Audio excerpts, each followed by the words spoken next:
Hyderabad Property Show 6th, 7th, 8th February. Venue High-Tech City.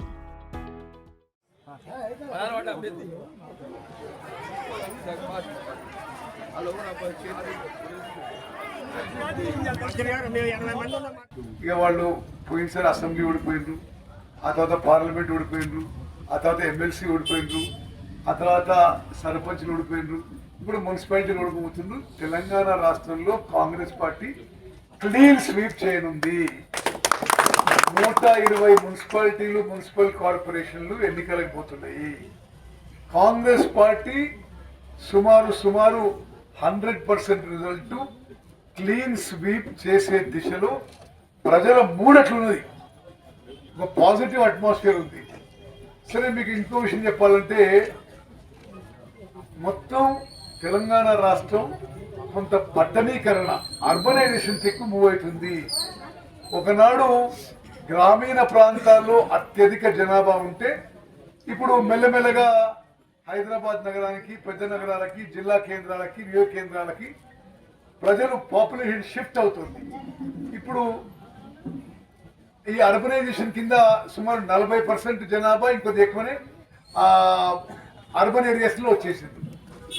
ఈ greater Hyderabad కానీ, municipal corporation కానీ, municipalities కానీ. మా ప్రభుత్వ ఉద్దేశం ఏంటంటే, ఈ అర్బన్ ఏరియాస్కి పెద్ద ఎత్తున కొన్ని వేల కోట్లు ఖర్చు పెట్టి ఈ అర్బన్ ఏరియాస్లో మౌలిక సదుపాయాలు పెంచాలని మా ప్రభుత్వం ఇప్పుడు ఒక పాలసీ డిసిషన్ తీసుకున్నాము. హుజూర్ నగర్ లాంటి మున్సిపాలిటీస్లో కొన్ని వందల కోట్లు తీసుకొచ్చి ఇక్కడ డ్రైనేజీలు, సీసీ రోడ్లు, విద్య, వైద్యం, విద్యుత్, పరిశుభ్రత ఒక పెద్ద ఎత్తున మేము డెవలప్ చేయబోతున్నాం.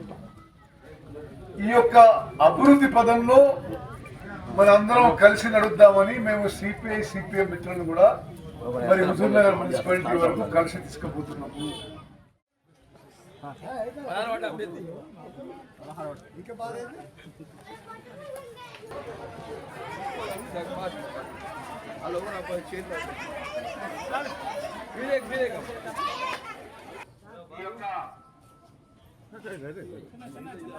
సమావేశానికి చేస్తున్నటువంటి